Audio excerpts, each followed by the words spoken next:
The PTB for the new Survivor has been out for a while, and it also includes some surprise nerfs to the Ghoul, a massive buff to the Oni, and the rework of the haste mechanics no longer stacking. And let's start first with the star of the show, Orela Rose. She is a paramedic, with her perks being focused on helping your teammates and being a support character. She is also the first original trans representation in Dead by Daylight. Tubarao is now not alone.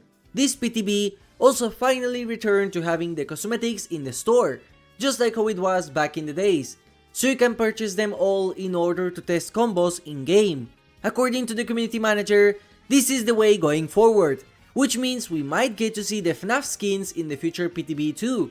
And let's start with what I think is the perk that is going to see the most use for casuals, especially in healing builds, and that is Do No Harm.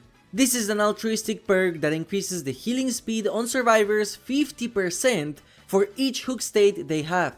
This makes post-unhook speeds incredibly fast, and also makes resetting during the match into a viable option.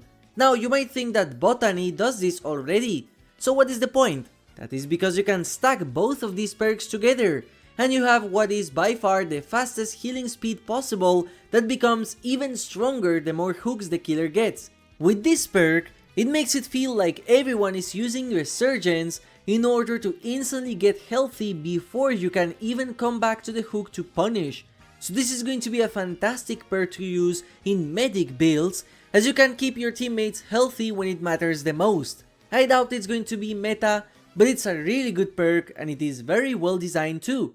Duty of Care is the perk that has the most chances of people complaining about it, and that is because it is an altruistic body block perk that will activate once you take a hit while healthy. Any survivor 16 meters from you will get a 25% haste boost for 15 seconds.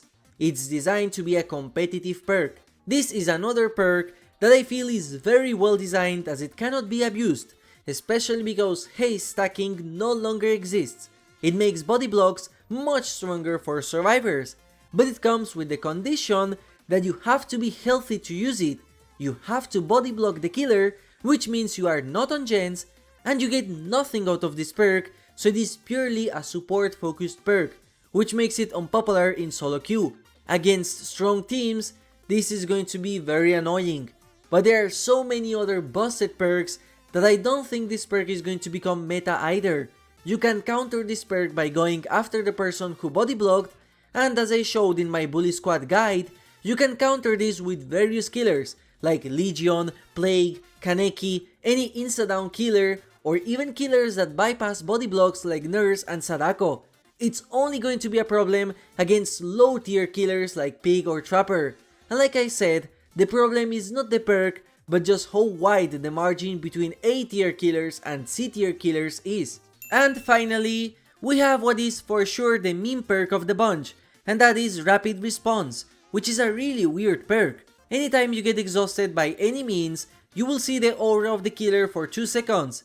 It also comes with an activation trigger, as you can exit a locker rapidly in order to become exhausted for 30 seconds, so that way you can bring this perk by itself. I get what they were trying with this perk, but 30 seconds of exhaustion is way too much when the activation condition requires you to reveal your location to the killer. 2 seconds is also very little for aura reveal, as by the time you are using the exhaustion perk, you can already see the killer most of the times. The only good use I found of this perk is using it at the start with sprint bursts to know who the killer is, and sometimes get snapshots of the killer in case it is needed, but there are so many other good options. This perk also gets hard countered by Mindbreaker too. If the reveal time were to be higher, then I can see some players using niche builds where they combine Dramaturgy, Vigil, and Eyes of Belmont in order to get a lot of killer aura reading throughout the match. Even then, it's going to be extremely niche, and basically no one is going to use this outside of the Adept. I do like how the activation effect mimics the action of doctors opening the back doors of the ambulance, so in concept, the perk is really good. And that's about it for the perks. Survivors are just skins for the majority of the player base, and I think she's going to be loved by many players. Usually the female survivor releases like Michaela are much more popular than solo male ones like Ash, Alan Wake and Nicolas Cage, and Orela also comes with really cool and unique cosmetics, so that's a massive plus. The lore is also really interesting. I doubt I will make a dedicated video like I did for Tori, because I find Tori to be much more interesting for the overall world building of DBD, but that doesn't mean Orela's lore sucks. She actually knows who Alex Damaro and Clive Barra are, and this also confirms that Sable Ward also knew who they were, as Orela and her friend used to watch her podcast as entertainment, so this means Sable is somewhere from the 90s, whereas Orela is from the modern times. Orela also knows about the entity's fog, because Sable talked about it in her show, and she's also objectively one of the most prepared survivors in the entire game due to her skill set as an EMT. In a meta sense, I also find it impressive that she is voiced by Angelica Ross, so this is the first time that we have an original survivor voiced by someone that I would consider high prestige. Remember that the majority of survivors in the game are voiced by the developers themselves, and the rest are either the original actors or from the Monster Factory company as metal vocalists. It shows how much DBD has evolved, as they are now able to get actresses like Angelica just for an original character. The killer can also hear her talk in game too, making her the first original survivor who can speak in the trials, as this was only possible for Nicolas Cage, Alan Wake and Lara Croft. I would say this survivor is perfect. It fits a niche that many players have been asking for years, and that's exactly what a survivor should be, as at the end of the day, they are all the same. Skins are fantastic, and I hope she is not neglected in future updates, which I doubt considering how positive her reception was. Next up, let's talk about the balance changes coming with this chapter, starting with Kaneki, who despite not appearing in the balance patch notes, he got a lot of changes that will make him a bit weaker, but still a great high A tier and even still low S tier killer if you have trouble against him. The most impactful change they have done is reducing the range of the Kagune Leap, so now you have 2 meters less of distance overall. This made his range go from 16 meters to 14 meters only, and this is by far the only thing which you can feel constantly in every single match. In open maps, it's going to feel worse than before, but even then, it's easy to get used to it once your muscle memory adapts. The next major nerf done to Kaneki is a reduction of the auto-aim attack. However, despite this technically being a nerf, this is a major buff to a lot of players who use the power to get close to a survivor and cancel it. It's going to make it significantly easier to use your power against injured survivors, so this is a very welcome change. The enraged mode now lasts less than before, to 40 seconds instead of 45, and the perfect timed grab was also nerfed to only add 10 seconds extra instead of 15. You will run out of your power faster, but if you play him right, this should not be a problem at all. The final major nerf is a mechanic which could be interesting on killers like Blight. Anytime you break a pallet, your power will lose 1 token, which means you can no longer instantly use the leap after brutal zoning a survivor, which will nerf the brutal and enduring playstyle this killer excelled at. It is noticeable, giving survivors more options and distance after this nerf, but the cooldown is so short regardless that it is not going to be a major impact in overall matches. Finally, let's talk about the add-ons, because a lot of things have changed. The Yamori mask got a major nerf, and now only makes survivors scream when they are outside of your terror radius. This will stop this add-on from being an objectively superior version of barbecue and chili, and finally puts it on a decent level of strength without it being absurdly overpowered like the previous version. The coffee add-on is now purple rarity, so this is technically a nerf to it, and I really don't understand why they did this. This is the first time ever where a brown add-on became a purple, and considering how so many killers have insanely good browns like Ghostface or Legion, it makes no sense why they decided to do this to Kaneki, as this is only a nerf to new players and people who didn't invest in Kaneki before this patch. Now, the Hinami umbrella got a complete rework, making it pretty useless. Still, I like this version more than the previous one, as the 10% cooldown reduction was just way too good, and objectively there was no reason to not constantly run it. And those add-on types I hate. The handkerchief got a nerf to its range, as it now only extends it 1 meter from 2 meters, and considering the base kit nerf, this makes this add-on even worse than the live release by default. Finally, we got a nerf to the fish add-on, which now only adds 5 seconds to the enrage mode, so it's just almost useless.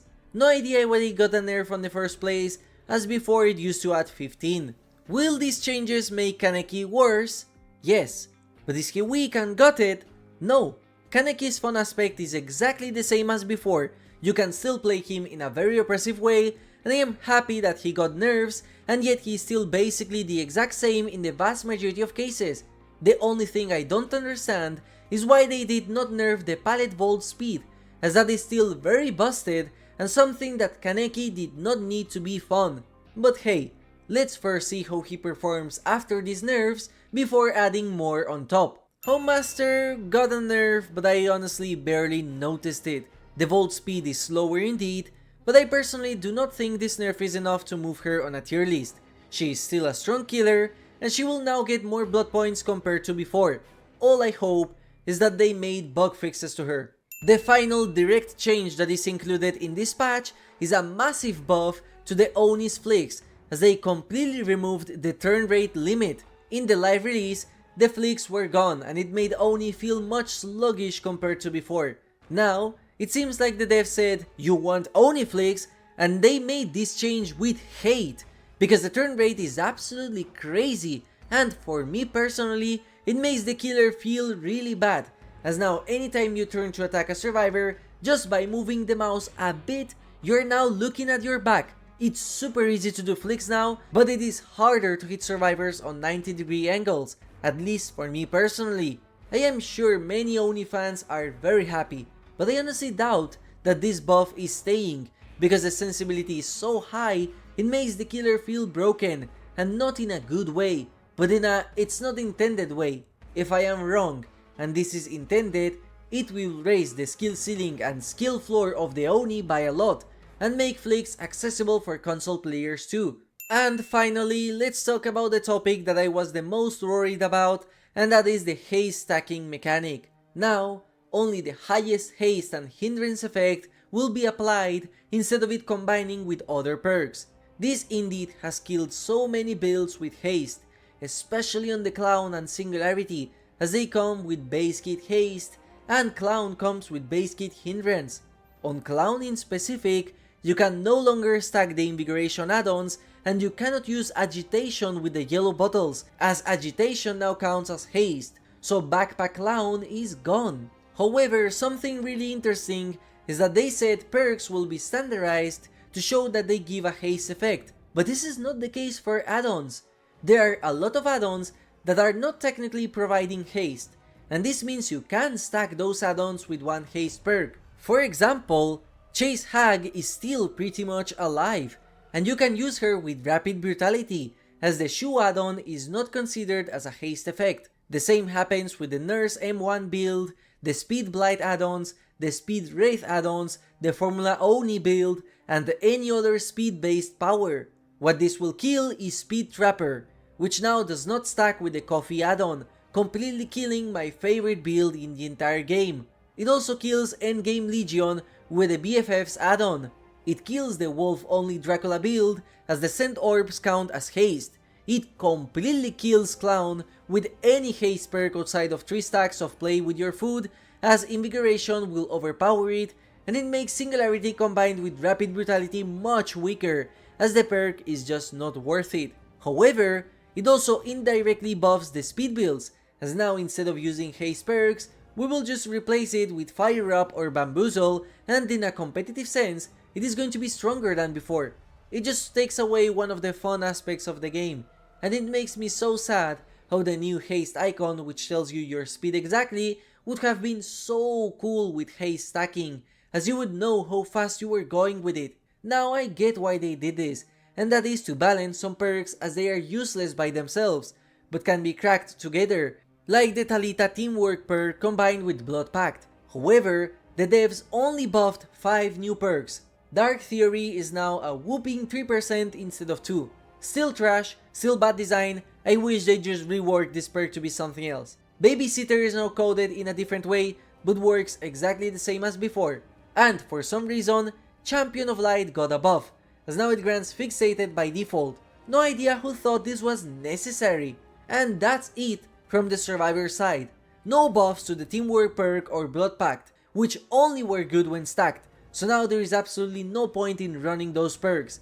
When together, it is true that they made survivors feel like they were hackers, but this was a very gimmicky build, so I really don't get why they buffed Champion of Light out of all Survivor Haste perks, but not the ones that worked only when stacked. And on the killer side, they only buffed 2 perks, and none of which are the hindered ones. Unbound is now really decent and usable as a replacement on a lot of Haste builds. It can also be used on Singularity and Michael Myers. Furtive Chase is now a mini machine learning every time you hook the obsession. It's okay, situational, but I am glad it got buffed. And that's it. I did not expect a buff to Rapid Brutality, but what I also didn't expect is for them to keep batteries included as is, making it now one of the worst perks in the entire game. Batteries was one of my favorite perks simply because of how well it combined with Rapid Brutality and other Haste perks, especially with Noid, as anytime the exit gates were powered, you had a 5% haste bonus all over the map combined with the 4% of Noid. I even jokingly said that a 7% would not be enough of a buff on my Twitter post, yet they just completely ignored this perk, so the end result is even worse than I expected, which is so weird. If there was a stacking haste perk that needed a buff, it was batteries included. Overall, I am sad to see a lot of builds gone, but truth be told, with some modifications, you can still play on a more competitive focused speed build rather than a fun focused build. And if the devs keep buffing haste perks to work individually like Unbound does now, they will take this change for the health of the future DBD. The only thing I am scared of is if this sets a precedent for future stacking mechanics.